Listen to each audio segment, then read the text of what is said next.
Let me get started and first of all declare that there will not be deep physics in this talk, okay? But I'm going to tell you about work where there exists no physical theory to explain or predict TC of certain materials. So, in short, if people want to have one physics message from this talk, it is when you have too many relevant degrees of freedom in the system and you can't use renormalization group easily, you should consider using machine learning. Okay, so that's the idea.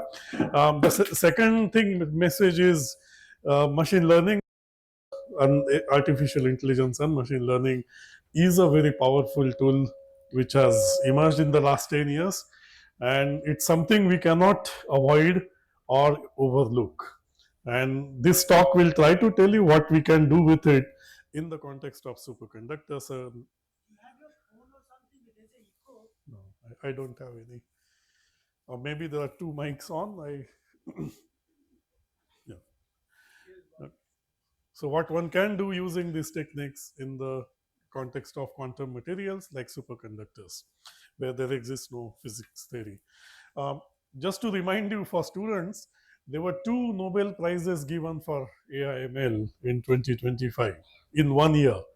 The one in physics was for the development of neural networks, which originated from very simple Ising model ideas by John Hopfield. And the second one was for solving 50 years old problem in biology of prediction of protein structure given the sequence of amino acids. And this particular Nobel Prize is even faster than graphene. Right, it took just 4 years after the publication to be recognized with a Nobel Prize. So I really think this is a technique which is extremely powerful, and it can be useful in many different ways. So some of the early works that we did in my group involved using machine learning in sort of combining learning from data and physical laws, prediction of breakdown field. For example, the problems which determine recyclability of a material or life of a battery depends on when the electrode material fatigues or fails. And those time scales are much longer than the time scales we typically access in MD or Monte Carlo type methods. So there we sort of used machine learning. Yeah. In this talk, we will be presenting what we can do, and it's really amazing what one can do is to predict new superconductors and also predict TCs of existing superconductors. So let me, the work is done by my master students, Suhas Adiga, who is moving on to work with Matt Rosinski for his PhD after this. So I'll give you a brief introduction. This is also, by the way, the choice of topic is based on what Professor Patnaik wanted me to talk about. I do have good physics topics to tell you, but I'll definitely honor his request. So I'll tell you a little bit about the foundations and what is generative AI. And first work is about composition property relationship captured by machine learning. And the second is where we start using large language models in developing databases as well as models for prediction of TC. And I'll summarize. So superconductivity to this audience doesn't have to be introduced, but there are a lot of applications where they are already used in commercialized world, as shown on the left. But also there are many emerging applications where they are waiting to discover more practically usable superconductors, and that's where we are targeting our ideas at. So if you look at the historical progression of TC, TC is a very important property of a superconductor, which tells you the temperature below which a material becomes superconducting. Again, I won't go into detailed physical properties of that. But also it relates to the order parameter, the superconducting gap, which is essentially Kb times Tc. So you will see the early ones were starting with mercury, the first one, and then they went through several. These colors are indicating these are the pnictides over here, and these are high Tc superconductors over there. And these are basically the room temperature superconductor, which is based on high pressure material lanthanum hydride doped with phosphorus.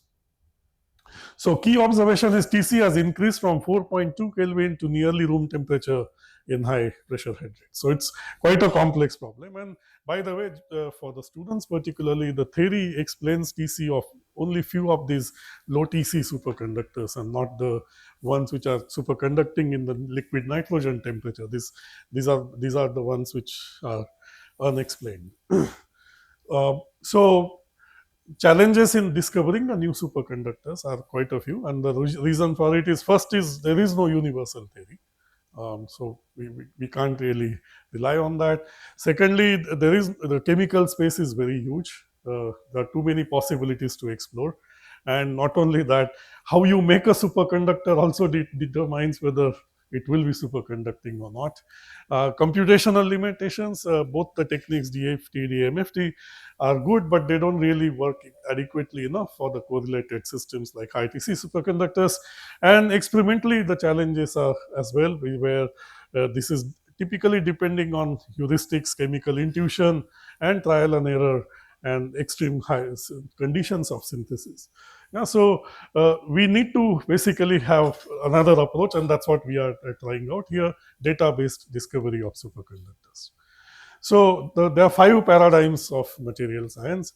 The first one was empirical science long ago, where the laws were discovered to fit observations by experimentalists. Next was theoretical science, like the development of Schrodinger equation and Maxwell's equation, which sort of from scratch can be used to explain a number of properties. Computational science sort of came in, which bridged between theory as well as experiment. And later it was data driven science.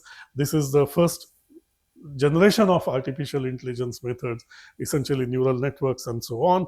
And these days, people routinely develop interatomic potentials using machine learning approaches. So it's something which was a very important area in computational physics. It's become quite a commonplace application of machine learning today. And the last one is based on large language models or foundational models, basically intelligent science. So that's we will be talking about the last 2 boxes here, but we will derive something from the first box as well to get going. Okay. So from data to machine learning of superconductors, it's amazing. Experimentalists are so meticulous and well organized, unlike us, some of the theorists like me.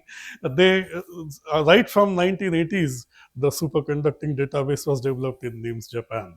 Okay, so they envisaged that at some point, of course, most material properties are available in databases like Landolt and Bornstein, but indeed this is an online database which is available from 87. And there's another work that I want to highlight here. This was work by Jim Phillips, Karen Rave, and Pierre Villas. And this was called quantum structural diagrams, where they used very simple elemental properties of atoms which make a superconductor. And in the space of those parameters, they found beautiful clustering. I'll come to this in a minute. So we are going to borrow ideas from J.C. Phillips's work and imbibe them into machine learning here. And then there are several milestones in 2018 when the AI/ML became more powerful. This database was much more stronger, and there were several efforts which I won't go into details because of lack of time. Yeah. So it's until last year also there are works happening, and this is where our work features. Yeah. So the challenges and opportunities in data-based material science. One big challenge is, our data is not as big as the one in biology. And secondly, there are often inconsistent data. There are duplicate data which don't match each other. There are incorrect reports. Lack of systematic data cleaning workflows are around, and hundreds of engineered descriptors are available, based on which you can predict properties. And there is a limited interpretability of machine learning predictions. So the objective of this thesis, which Suhas worked on for his master's, is development of manually curated and validated database in the first part of this talk. And that needs a lot of work, but it's possible to do given that we already had a superconducting database. Second was literature guided correction of these inconsistencies. Next is automated literature mining. This is where I wish to highlight to you that we can really speed up the development of database by integrating experiment theory and a variety of other approaches together. And use of physically motivated interpretable descriptors, where we learned from earlier work. So let me get started. The first part of this talk is about composition property based machine learning models, and it's published in this paper. So the foundation here is basically the data quality is very crucial. If you have bad data, your models cannot be good. Secondly, we can start with this database, but then we find out that many generations of this databases had other issues of redundancy, inconsistencies, and all. So what we did is we developed a workflow first, which involves pre-processing, which is an important step in any machine learning type approach in material science. It involves cleaning of repetition, comparison of different databases, and possibly manual addition. So we start with existing databases like this. They had about 16,000 entries. Then the next generation had more. And then we also combine literature search with it. And using this, basically, we arrive at sort of use these ideas to clean up the whole database. And we developed our own database of superconductors. And then descriptors. See, this is where we learned from the earlier chemistry work. So quantum structural diagrams were developed by Philip Settle. So the descriptors that they used are given here. The metals which are constituent elements of a superconducting compound, they looked at average metallic negativity, average orbital radius difference, and weighted average of valence electron number. Yeah, these are the three parameters they used, and they were actually remarkably successful in showing that in the space of these three parameters, different ferroelectrics, different quasicrystals, and even high TC superconductors beautifully clustered out.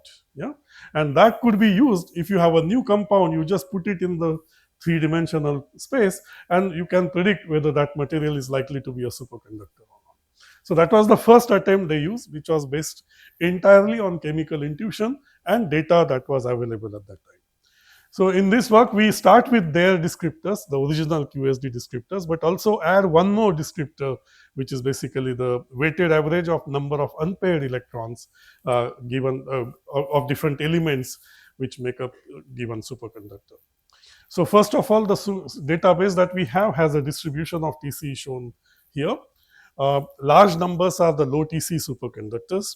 This second peak is associated with the high TC cuprates. And of course, these tails are about those high pressure phases of hydrides and phosphides. We first do principal component analysis, which is the simplest unsupervised learning you can do. And you can see it's actually quite powerful. It's just two principal components, which are essentially linear combinations of the descriptors that we started with. And you can see clustering of different types of superconductors here. These are elemental solids, and these are, I think, hydrides, and so on. Yeah, so this class, so approach, I mean, definitely there is pattern in the data that is coming out, and this actually verifies the quantum structure diagram work, which was done in 80s, that indeed the standard machine learning techniques can reproduce the results of chemically intuitive quantum structure diagrams. Then we use machine learning framework for basically both classification and regression. See, prediction of TC is a mathematical problem. If you think about it, TC is a function of various parameters. But then if you have lots of compounds at zero TC and many at finite TC, it's a non-analytic function. You can't use machine learning to sort of uniformly use it for superconductors and non-superconductors. So we use two-stage model. The first model is for classification, whether a given material is superconductor or not. And then if it is, then we predict TC using regression type approach. Yeah?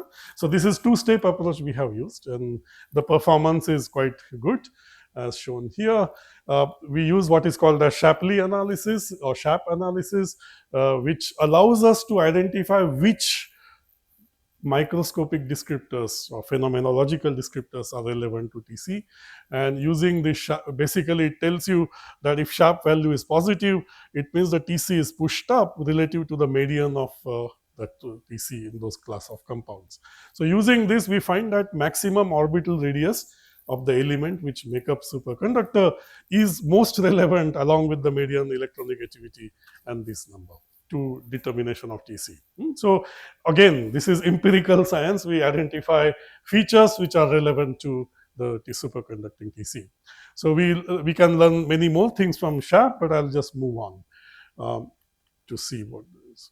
Okay, so this is the success of our machine learning model, and please see, this is quite remarkable. All it inputs is composition of a compound and tells you back what TC is, and you can see that success rate is pretty good for these type of compounds, boroids and germanides, and the success rate is worse for cuprates. You can see here we have fairly low success rate of about 80%, and so iron pnictides, it drops even further down. Yeah, so performance remains strong when compositional trend dominate, but deteriorates when the crystal structure effects are not included. Not surprising, because structure is very important. As you know, graphene can be superconducting, whereas diamond structure of carbon cannot be. So indeed, that information is missing in our machine learning model as of now. Okay, so what about, how do we validate our model? So we basically started with materials project database, which is a huge database of materials developed in the US by Gert Seder, and picked some of the compositions, predicted the our TC for them, and compared with the experimental TC. These compounds are not included in our database, which was used in training and development of the model. Okay, so this is the flow chart we use, and basically we start predicting new TC. So see, to predict a new compound, we need candidate materials, and those materials we are taking from the materials project database, and basically these are our predictions.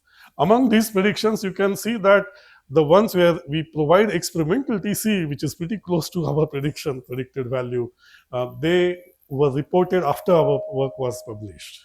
Yeah. Whereas the ones where we don't have our predictions, which are waiting experimentalists to validate. Yeah?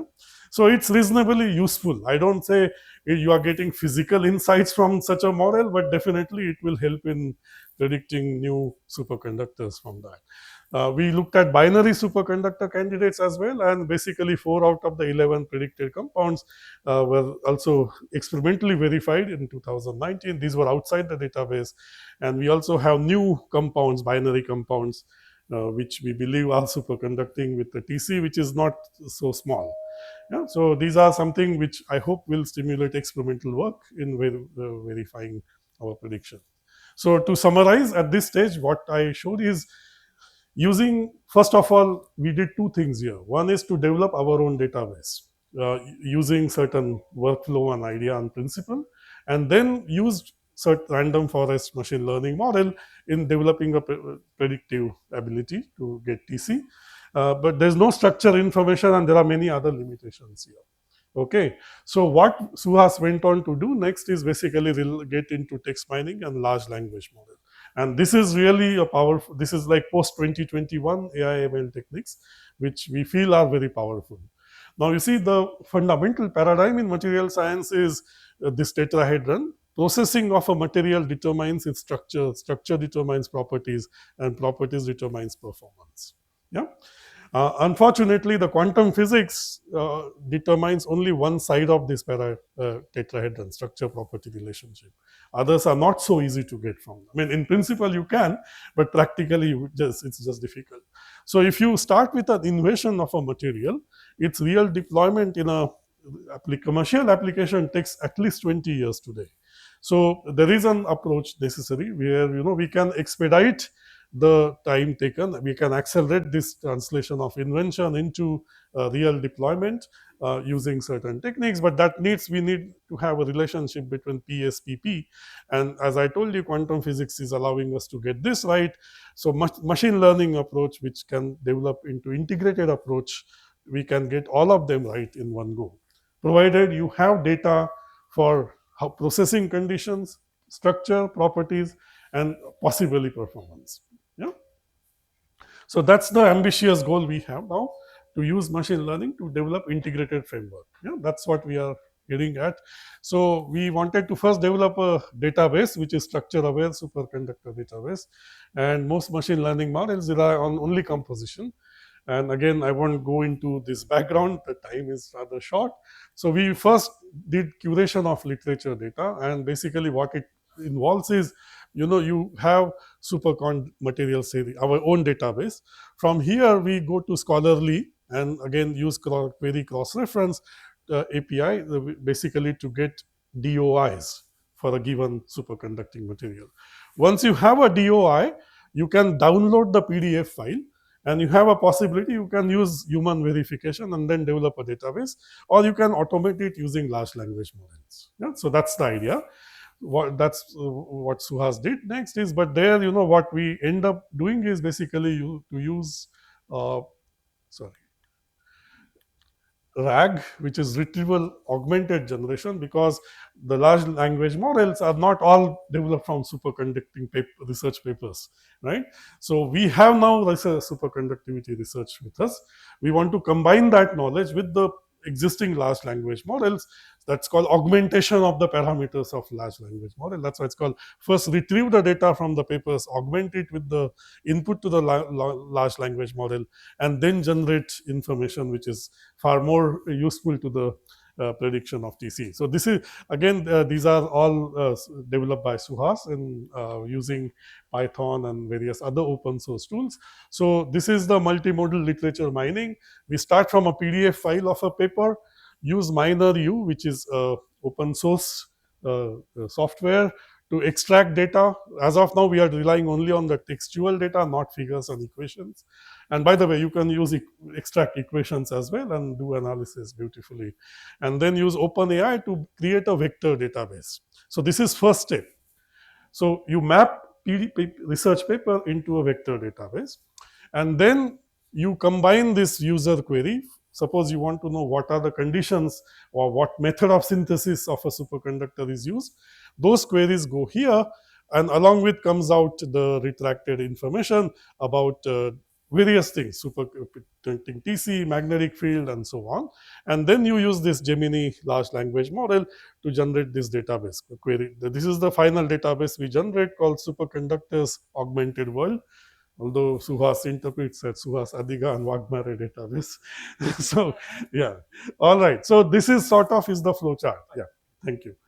So with this, this applies to any class of materials. All you need is basically good keywords. Domain knowledge is expertise is very important too. You do need those ideas, right? It's like you have access to really brilliant person with you, but if you ask good questions, you will get the more powerful answers. So this, I will again skip all these details. These are the data fields that we extracted from each paper. You will see in addition to composition and TC, we now also get what are the processing conditions, yeah? Synthesis of a material structure and sample information, whether it's a single crystal, polycrystal, does it have defects, and so on, and additional properties which are extracted from these papers. And of course, this is done using machine learning, so you again have to validate it. So unfortunately, to validate such an approach, you have to do manual curation of data. So here Suhas is comparing basically a benchmarking of literature extraction of 26 articles, which he did manually, along with the results of our automated analysis. And basically these terms, by the way, I won't go into details, but these are all to link with positive prediction, false prediction, positive, false positive, and false negative predictions. And the model seems to do reasonably well. About 90% of the papers, we are able to extract data in a reasonably accurate way. I'll close now. Trends in the composition and TC that we find from this analysis, you will see that oxides, cuprates, and pnictides based on iron compounds are having highest of the TCs, which comes out naturally from this analysis. And we are sort of now moving on to build on a machine learning model based on this data. This is structural TC relationship. This is a very educating slide for those who are interested in superconductors. These are different crystallographic classes. You will see that orthorhombic is the only one which has sort of bimodal distribution along with triclinic one. And cuprates belong to this class. The rectangle inside this violin plot essentially tells you the quartile 1 and quartile 3. That basically tells you that these are the lower TC superconductors, these are higher TC. And if you want to look for high TC superconductors, looks like cubic and hexagonal systems are promising crystalline systems. So there are useful messages we can derive from such analysis. And these are again, I'll skip.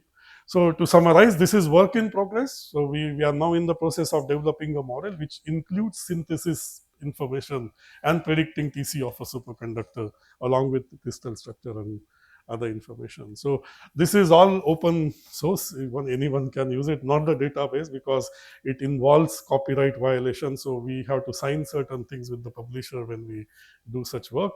But indeed, we find it to be a very promising approach in sort of combining with experimental work and in accelerating discovery of better and better superconductors. So I'll stop here by acknowledging Suhas and also discussion with the experimentalist Sundareshan. Thank you.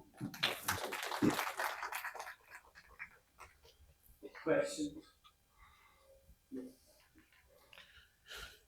That's a very encouraging talk.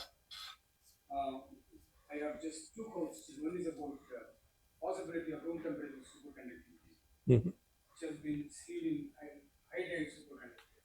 So what does machine learning say? Yeah, we do get them right. We are yet to predict a new one, which is room temperature superconductors. If you take Ranga system, Yeah. what is the prediction? Oh, that we haven't tried yet. This is a good idea. We should try it out. Yeah. Yeah, but as I showed you that many of the compounds from BCS to high TC, cuprates to pnictides, they are predicted within 10% accuracy of TC. Yeah. I think with RBBK guidance is more accurate. No, we use some other guidance there, Bhaskaran. RBBB may be relevant to cuprates, but we use something called quantum structure diagram by J.C. Phillips, Villars, and Karin Reb. So those are the descriptors we are using here. Yeah. So, thank you for the lecture. As you said that So yeah. So as you said that the QSTs you apply are the weighted average of the unpaired electrons, right? In addition to the QSDs of Villars et al. Yeah. Okay, so do you also take into account the pressure or something like that? Yeah, the second part of the talk, which I didn't go into detail, there we have pressure, everything included. Yeah, right. But that's not yet completed, so I can't tell how successful we have been on that.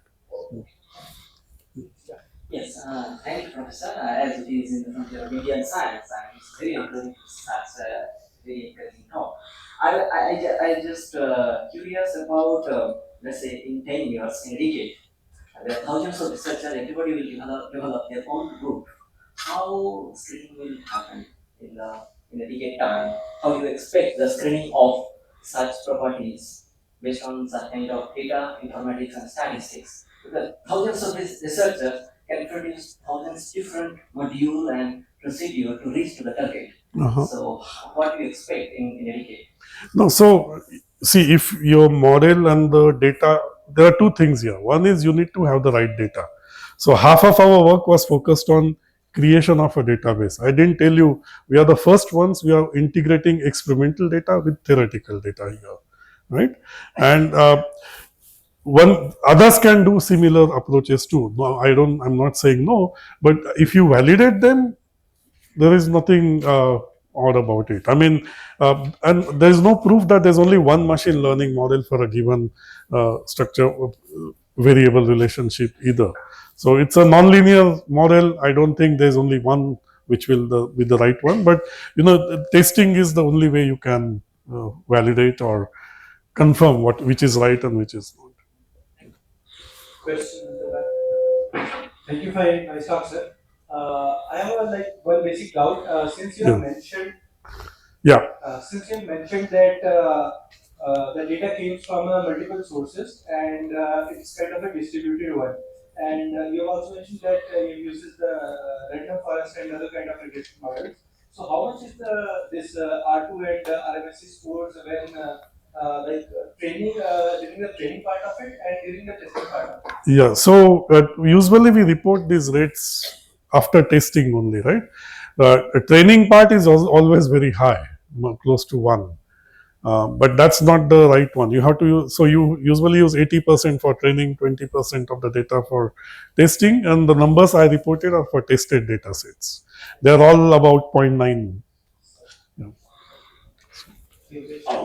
Yeah. So you mostly looked at crystalline materials, and I mean, have you looked at amorphous? No, we were agnostic. We don't know. So in the second part, we are including that information as well.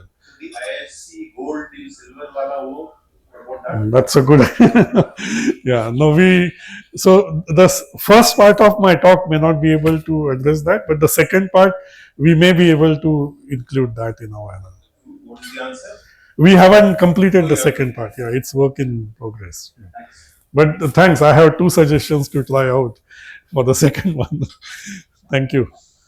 Hello, sir. I'm Titankar. Excellent talk. I just have one technical question. So, did was there any LLM model developed, or you were using the Gemini tool, kind of? Yeah, it's mostly Gemini, and also wherever possible, we are using open source tools. Okay, so you're using that Gemini transformer based. Right. model. Right. Yeah. Okay. Thank you, sir. Thank you.